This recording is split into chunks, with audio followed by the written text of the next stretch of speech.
When overdoses stop shocking us, the hidden costs of becoming desensitized.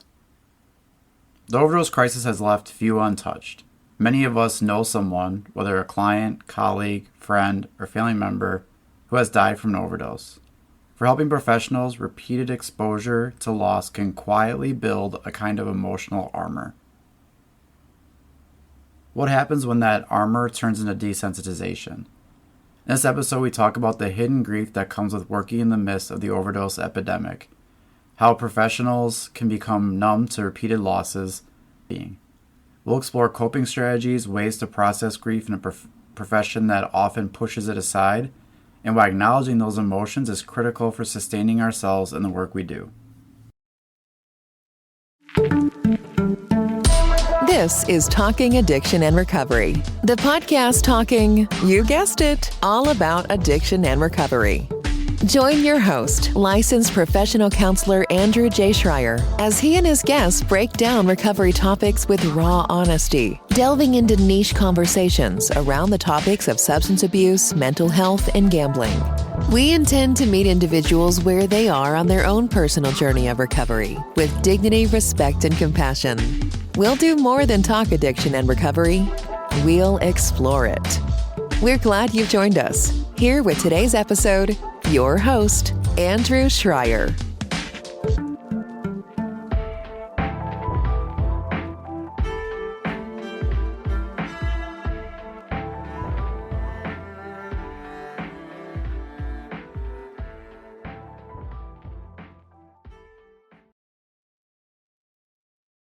Welcome, everyone, to Talking Addiction and Recovery podcast. This is a solo episode today. There's been quite a few guests on the podcast lately, and there's a whole list of future guests that are coming to the podcast. There's been a lot of reading done on my end to catch up on some of the authors that are going to be on and other guests that we have scheduled. So this is a good one to do for no guest, and specifically because of it being in August, and August 31st is recognized as International Overdose Awareness Day.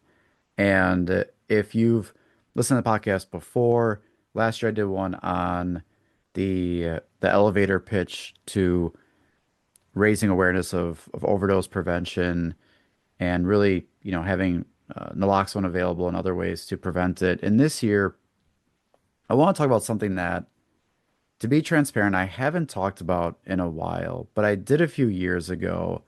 And the topic is about becoming desensitized to overdoses. And I feel like it's really important because there's a reason why I started talking about it a few years ago.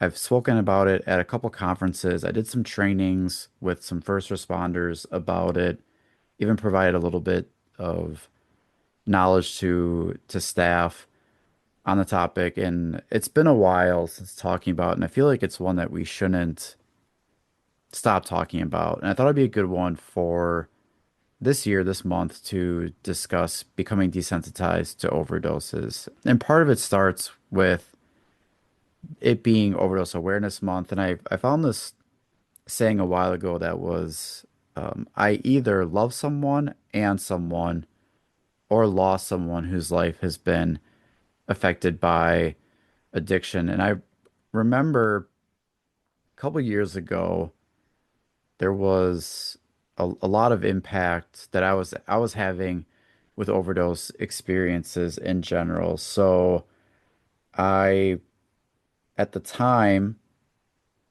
recently transitioned from one place to another. And I found out from the old place where I worked that there were three people who graduated from the program that I knew, that I worked with.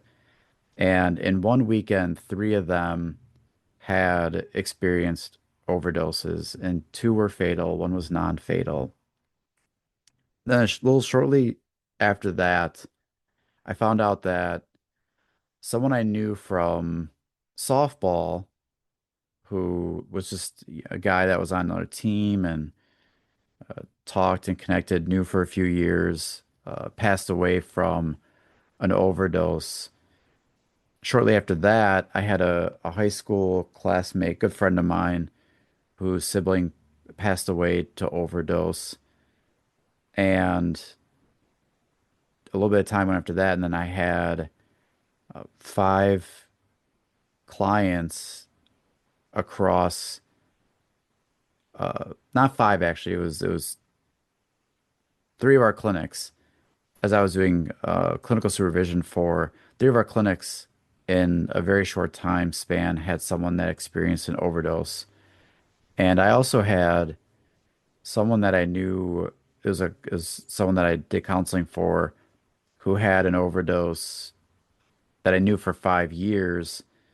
Shortly after that, I also knew someone who I was only working with for 5 days and found out that they had a fatal overdose. So a lot of this was all going on at once. It was a short time span. And I remember I was talking to a close friend of mine, and I was who does this work that I do as well, and I was starting to just question things. I was like asking, like, am I becoming desensitized to overdoses? Because I was noticing like how I reacted changed at times. Like I didn't always have the same experience with each of those. Sometimes I was struggling and I was a wreck because of it. Other times I didn't have that same experience. And I was asking, are other people struggling with this? Are we concerned about how these overdoses are actually impacting people? How are we coping with it? Do we have support in place, for people who are working with those impacted by addiction and really like what can we do to help? And when you think about it, over the years, it may seem normal now, but I do remember I was testifying in Madison years ago, in Madison, Wisconsin. And the issue was to allow some changes in licensure to address substance use because of the shortage and the need. And I had to get to the court early because you don't know when yours is going to get called up to testify. And mine ended up being like the last topic. But even before then, there were social workers about adoption and the issues that were coming up. There was substance use related to that. There's another one that was about housing that also mentioned like substance use. So even all these other issues that wasn't why I was there were being impacted by substance use. And we think about it like there's a lot of professionals and those who come into their line of work who now are experiencing more contact with people who use substances. We're not looking at just substance use counselors, but even other counselors, talking like medical professionals, law enforcement, social workers, educators, schools, researchers, community organizations. The ripple effect of overdoses and, substance use is pretty far wide.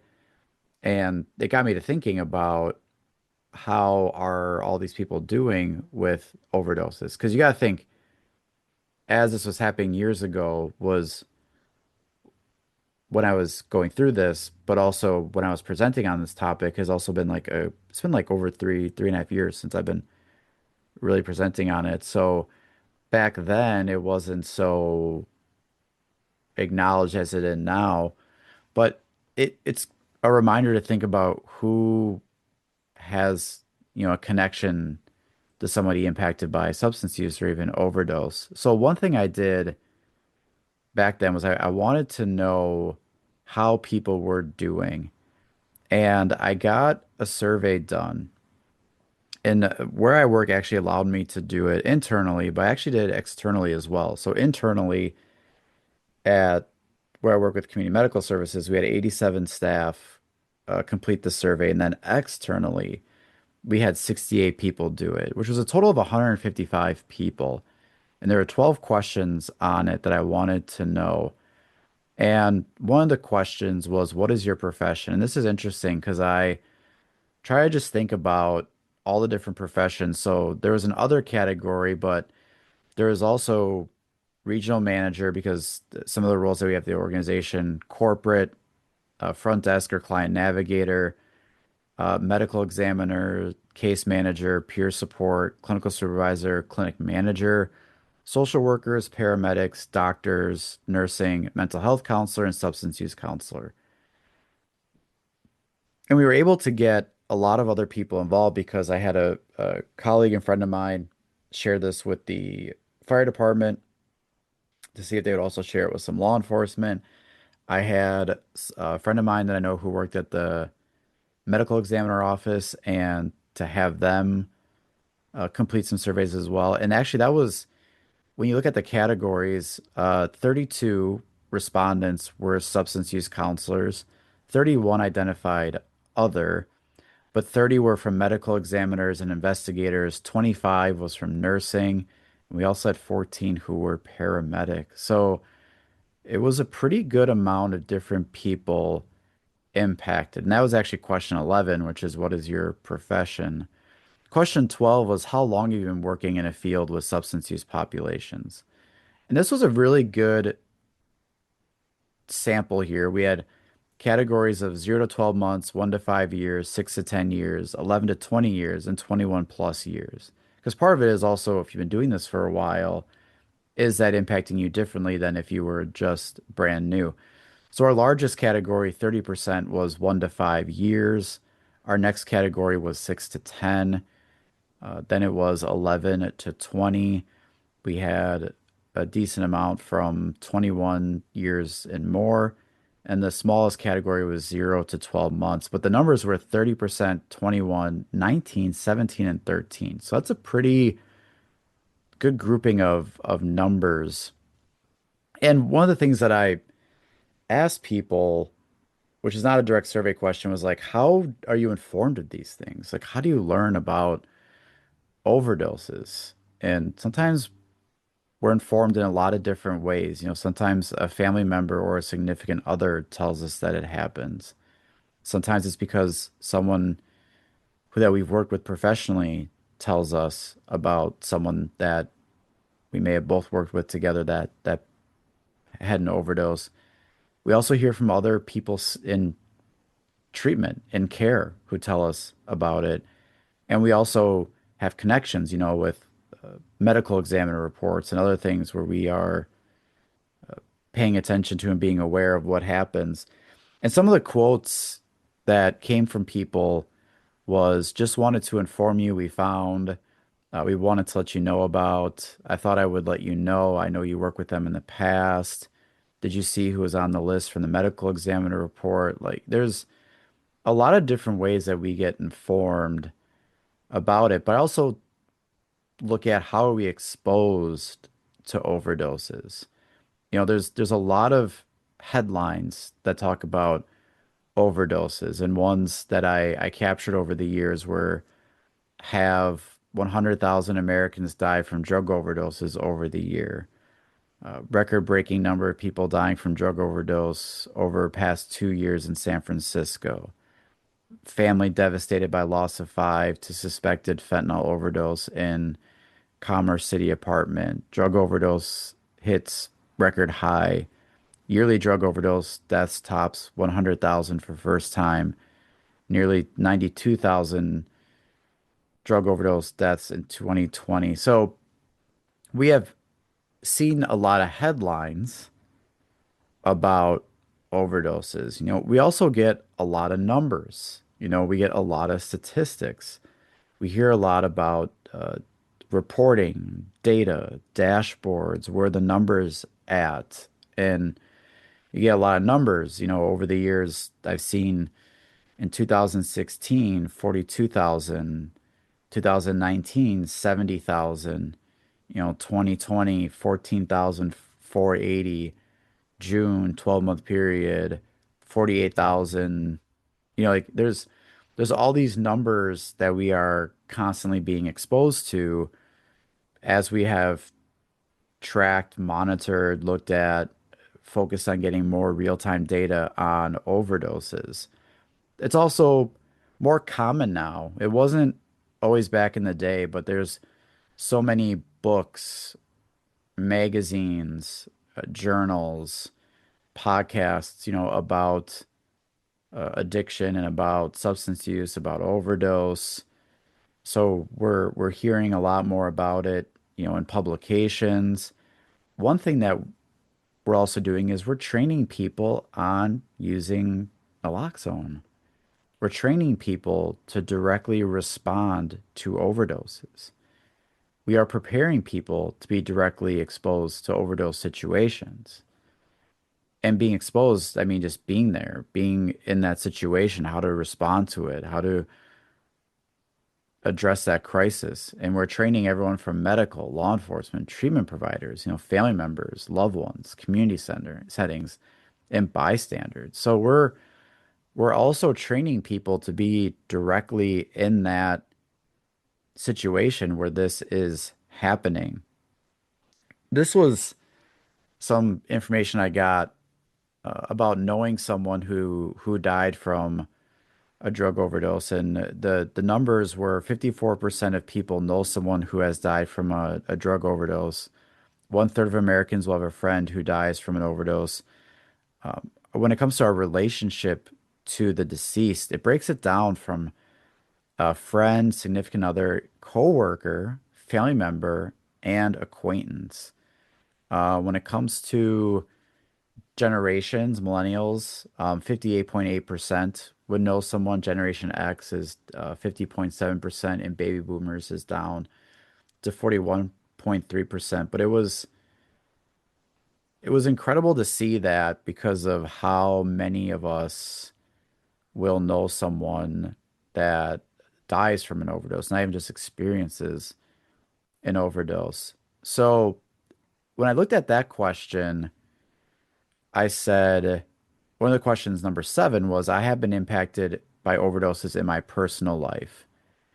And 32% agreed, 23% said strongly agree, 22% said disagree, and really only 19% said strongly disagree.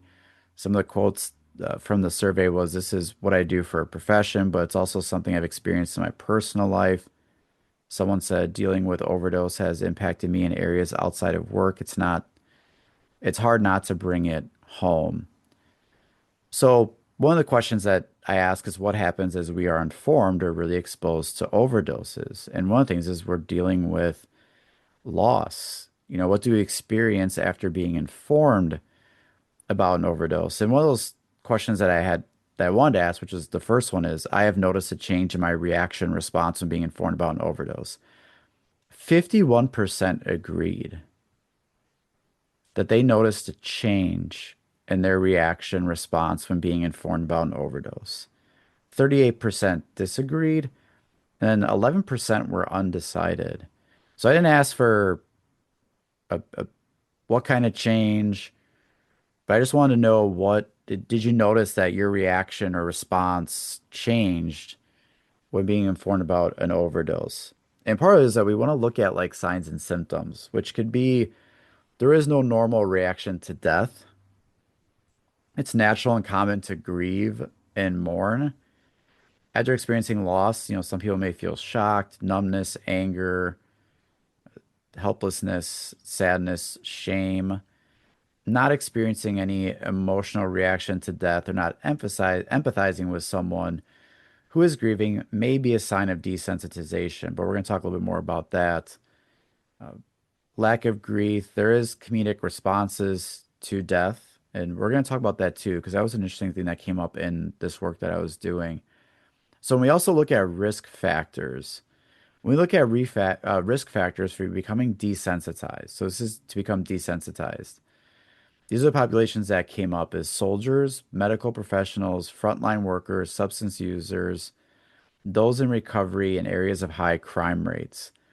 When you look at like how many risk factors are associated with substance use, it can be quite a few of those. And even the common sayings that we have as we tell people, like you're on the front lines, you're fighting, this is a battle. We use some of that common language in this work with overdose prevention and with substance use. And part of it is, are we becoming desensitized to mass casualties? So history has shown that desensitization to disaster is a common human response. In disaster psychology, the desensitization or numbing to death or ongoing threats has been well documented. And part of it is a survival mechanism. It's the way our brain adapts, no matter how horrific, that is constant and persistent. It allows us to continue to function among the crisis or disaster that is happening, especially something that is ongoing and happening frequently. So, one thing that I found interesting is we have these large numbers, and are the numbers actually turning off our sensitivity? So, come to find out, humans experience a type of numbing when dealing with events that involve large numbers of people. Research has repeatedly shown that we become desensitized as the number of individuals affected by events increase. Here's what this means. We don't process large numbers well compared to smaller numbers. We have an easier time feeling empathy for one person than for large groups of people. And I see this a lot. I was at a conference where a lot of numbers are being shared, big numbers in large audience. We're talking thousands of people. And when these numbers get shared, you don't always get the same response. But I'll tell you, when someone tells a story about someone shares about a mother or a son or a daughter, or they share about someone that they know, a family member, a coworker, and they share that someone passed away from an overdose, it's a much different response. You see a lot more of the empathy for that individual and even for the individual and their family than we talk about these large numbers. It's important that we have people share their stories, but also share their stories in the right way. During the time that I was doing some of this work, this topic, I was reading Devil in the City of Light. Good book. It's not related to what we do with substance use or overdose prevention or anything like that, but a really fascinating quote came about it because it was a book about a serial killer that was going on during wartime. And during the trial, here's the quote. And I don't want to spoil the book too much, but this is really got to me was, quote, "The trial was ironically, as several journalists noted, making it harder to sympathize with the flight of the victims. Indeed, the last 5 years of World War had desensitized many people who had lived through the Holocaust, the ferocious firebombing raids, an array of horrors that left between 50 and 60 million people dead. One of the trial's low points was when Dupin presented that human life is sacred, and the audience laughed." And that hit me pretty hard that's what we can become desensitized to something that is horrific, that has mass casualties. And just having to be reading that book at the time I was working on this, I thought that was really a worthwhile quote to share, which also led to question three, which was I've experienced a numbing or shutdown of emotions in response to an overdose. And 4% said always, 12% said often, 28% said sometimes, 26% said seldom, and 30% said never. So 30% said they never experienced a numbing or shutdown. 70% experienced a numbing or shutdown of emotions in response to an overdose to some capacity.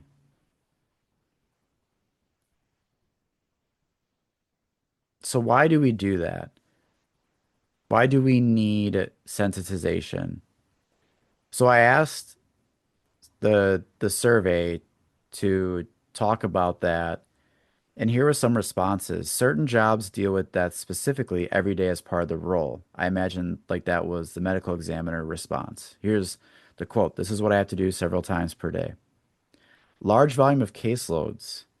It's not just one person or one case, but several of us have high caseloads of people who are at risk of overdose.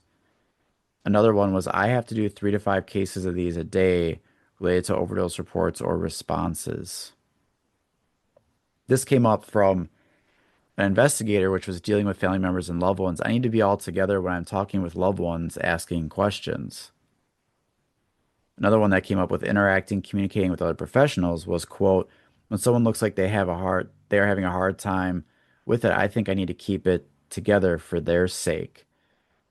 So some people acknowledge that there was a need to desensitize in order to function in those roles. And desensitization does provide a function. We do use it to treat phobias, fears, and either some mental health disorders. It can help train your brain to remove the anxiety or fear that accompanies a trigger-inducing situation. For those in situations where death is unavoidable, such as like trauma units, war, it can benefit survival. Avoiding the emotions associated with death make it easier to deal with the constant exposure. While desensitization can be beneficial in some ways, it can also be damaging. So you might be thinking like, what does desensitization mean? And to define it is the process or treatment by which repeated exposure lessens emotional responsiveness to a negative, aversive, or positive stimulus. And remember, it can occur with anything, which is including death. Joseph Wolpe was the psychiatrist who, as behavioral therapy, really worked on systematic desensitization, or what's known as graduated exposure therapy, which once again was used when a phobia or anxiety disorder is maintained by classical conditioning. So then we see it as a function, serves a purpose, but then what are the concerns of becoming desensitized to overdoses, right? Well, question 5 was I have encountered other professionals in this field that appear desensitized to overdoses. So remember, I asked people how they felt about themselves, but then it's also asking about their colleagues. And what's unique is 9% said always, 33% said often, 39% said sometimes, 11% said seldom, 8% said never. Now think back, 30% said they never experienced that numbing or shutting down. Right here, people are saying never when it comes to other people. It was only 8%.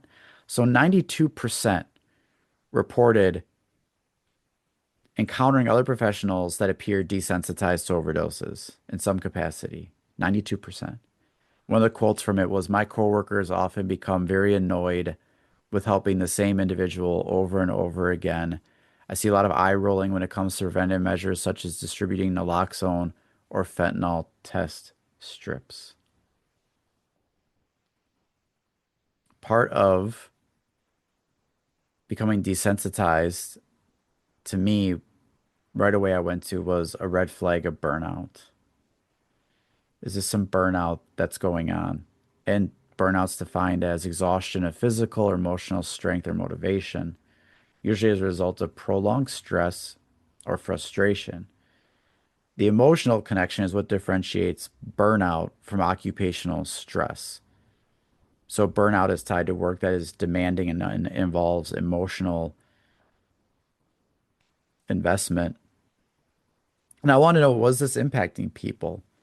So question 2 was the impact of overdoses has affected the ability to do my job at times. 3% strongly agreed, 12% agreed, 46% disagreed, 25% strongly disagreed, and 14% were neutral. So not a lot of people were reporting that the impact was affecting their ability to do their jobs. So what concerns were there? Well, one of the questions was, what concerns do you have about people becoming desensitized to overdoses? And here's some quotes. Quote, I have concerns that becoming desensitized to overdose fatalities may impact the way in which we support and provide resources distributed to families I serve. Another quote was, I'm concerned about student and coworker mental health, career length, and the constellation of poor provider and patient outcomes that poor coping mechanisms can bring. Another one was, quote, I do think our office tends to have the feeling of, oh, the daily overdose because it's becoming so common. I think it's sad that some feel that these need less attentions because it should be cut and dry. Here's another quote. Sometimes I think what adds to desensitization is when there's an OD and it's simply announced, and then the day is expected to go on without a hitch. That brought up a really great question of how do we respond to overdoses? And I want to look at a difference between mental health and substance use. There's always been resources available for uh, dealing with individual who may have attempted or died by suicide. There's always resources. It was talked about in books, magazines with articles on.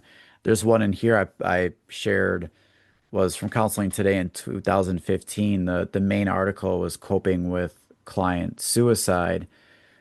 I remember if there was a suicide attempt or someone died by suicide, we would spend a whole hour staffing at one of the places that I worked at with mental health. It'd be the whole thing, and it'd be checking in on not just the situation, but also how was the counselor doing with all that. There would be a whole staffing dedicated to it, but we don't do well with providing the whole picture support with overdoses.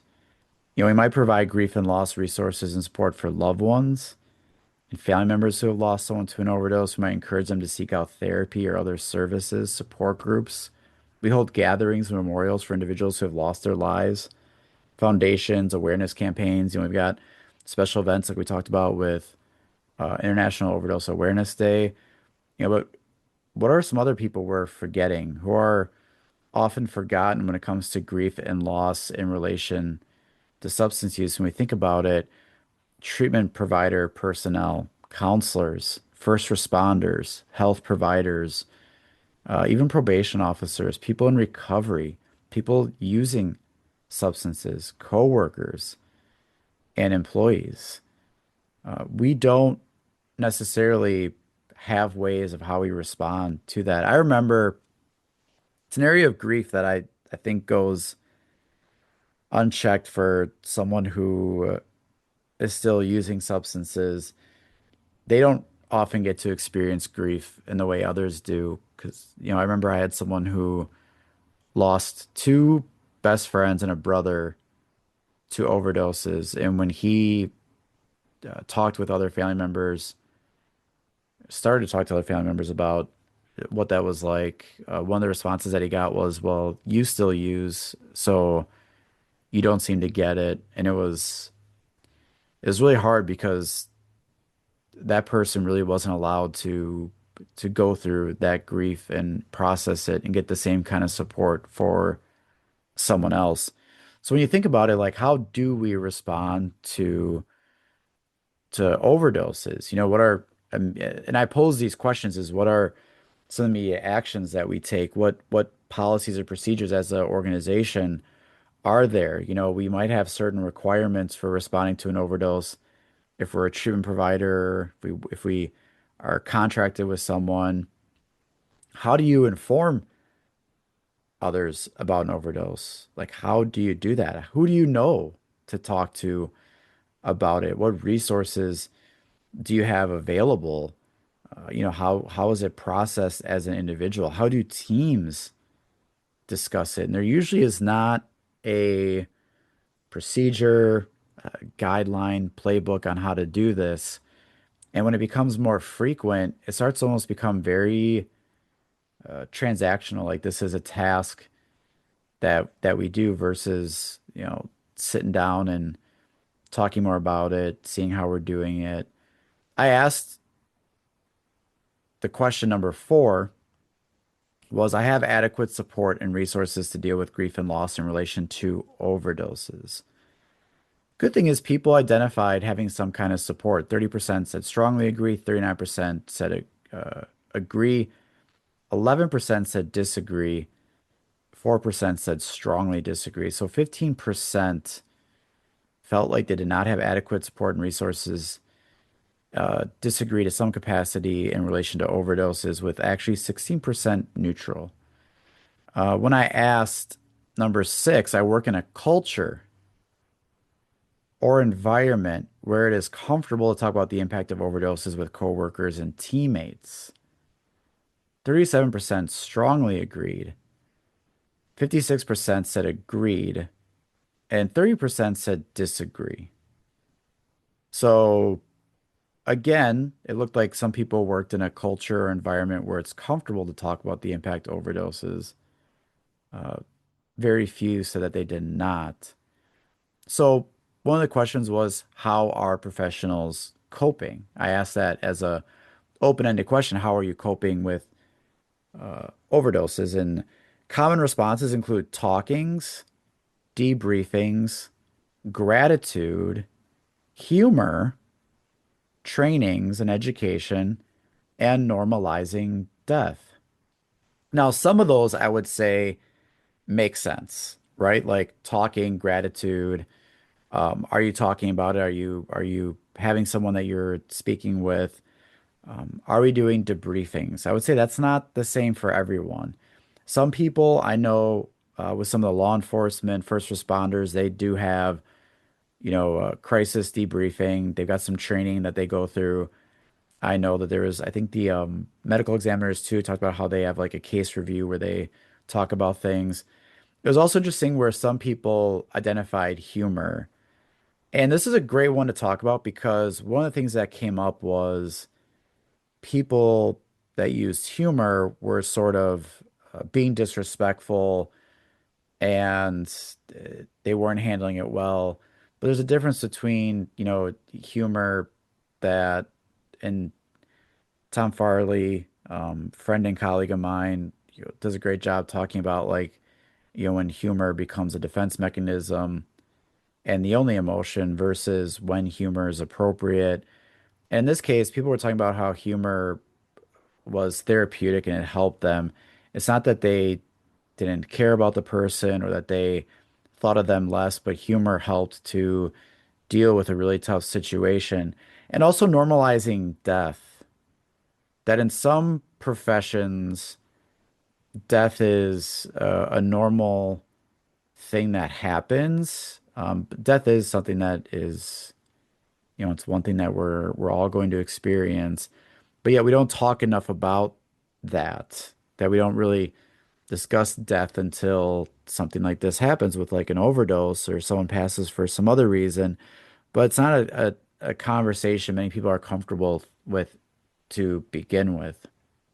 And I wanted to share my a colleague and friend of mine, Patrick, when we were working together in a clinic, we wrestled with this because we saw what was happening. And this was, when I was working where I am now early on, and we were seeing, a lot of our team and counselors dealing with several overdoses, and we were constantly questioning like, what were we doing? How were we sharing it? What do we provide the team with? Are we doing what we need to? So there was a counselor at the time who we had to inform them of an overdose.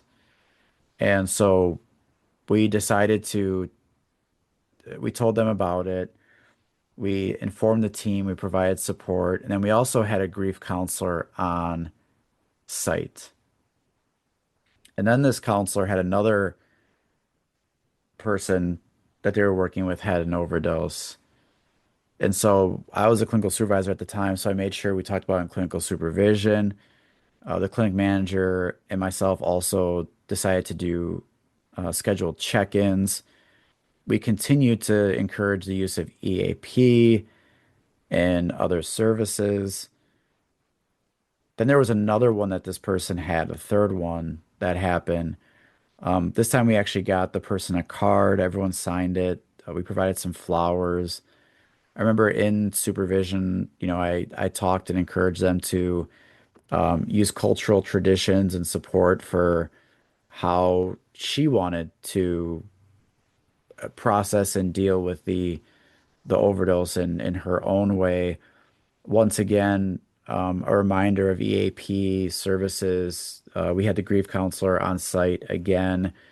And then also I had a copy of the Help for Helpers daily meditation that I gave for that clinic, but I eventually gave it to all of our clinics for just more support. But like what we found out was that we had to find ways to keep supporting the staff, checking in, providing resources. Sometimes it was doing the same things. But we also had to work with like, how we inform the team and how we talk to the individual and all these other things. So it was a tough experience, but it also helped us to constantly refine how we managed it as leaders in the treatment program in the clinic. And you want to support grief and loss. You want to look at that grief is unpredictable, recognize the loss, giving ourselves and our teammates and the people we work with permission to grieve instead of this nope, you can't, you got to be professional. Like we are humans and it is a loss that we go through as well, and provide coping skills with like grounding techniques, ways to help minimize and reduce burnout, manage compassion, fatigue. We also talked about creating a plan for responding. We want to develop a culture where there's an open atmosphere, providing and encouraging resources for our team, and even encourage, attending therapy to get that taken care of. I know one of the quotes from the article from the survey was, "As human beings, we know death is inevitable, but it's natural to feel emotional when those around us die. Grief isn't easy to deal with, but support is available to help you through it." That was something that a participant in the survey responded with. So how can we improve? A lot of this I think is some key takeaways that I've looked at is like having additional support groups for those impacted by, overdose and loss, whether it be family members, communities, colleagues, coworkers, even helping professionals. And we can improve how we inform people. This was a good takeaway that nowadays we use so many methods of communication, like you may use Teams or some chat program, but we realized sometimes we were encouraging people to become desensitized. This is what I mean by that. So like if we find out someone is had overdosed and we put that in a Teams chat, staff is actively working and doing things. And when they see that, and then all of a sudden they're working with someone right then and there, we are actually encouraging them to shut down because they're going to want to hold it together because they're doing what they need to do, and they're not going to be able to experience that emotion. And the other thing too is sometimes when you put it in a Teams chat, chats get lost. People aren't working that day. Someone might be off. So part of us was we really looked at like how do we inform the team. So we wanted to set, hey, we all want to meet today. If we can at this time, all be in the same group, all be in the same room. We want to talk about maybe at the end of the day to talk about it. If we had a chance to, we might let someone know ahead of time. Like if it was someone who was the counselor for that person, we might want to let them know, hey, we want to talk to you in private right now. We want to let you know, and we are going to let the team know later today. That's why we're having this meeting. But I would say like look at how you are informing and making sure we're doing whatever we can to make that space available for people to know so that the whole team knows. Because the other thing too is you don't want people coming back and finding out by word of mouth. You don't want them finding out. And sometimes if we're not telling people and they're off, or they're on their whatever they're off for, people get to have off and deserve to be off, that they don't come back and then not find out. So it's really important for that follow up. And also ways to improve is like training, education, really on death and dying too, and normalizing death. The training that I've heard of from some people was critical incident stress debriefing as being a way to process this and deal with this, allowance of self-care and rest, preventative training versus being reactionary, counseling, EAP resources, and even allowing people to, have some memorial or traditions or ways that they are processing this this grief. So there's a lot of ways that we can improve on this. And part of it is even this podcast episode, but even the topic. When I look at one of these things, I've presented on this to a few places, the Department of Corrections. I presented on it for their MAT and harm reduction conference. I did it for community paramedic training, the Milwaukee County Medical Examiner Office. I did it at a conference here in Wisconsin, and it's it's good. When I did the survey initially with the 12 questions and asking for some areas of some open feedback, I will tell you there was 27 pages worth of feedback from survey participants about coping, improvement, and overall discussion on the topic. So that also tells me a lot of people had some things to say about it and wanted to talk or at least give their insights and feedback on the topic. So, it might be a good idea to, do it again. See people how they are doing. So when it comes to overdose awareness and becoming desensitized to overdoses, when I ask like how do I cope and deal with it, how do we as a team support one another in dealing with it? How can we improve as we continue to help those who are using substances, who are in recovery or impacted by substance use?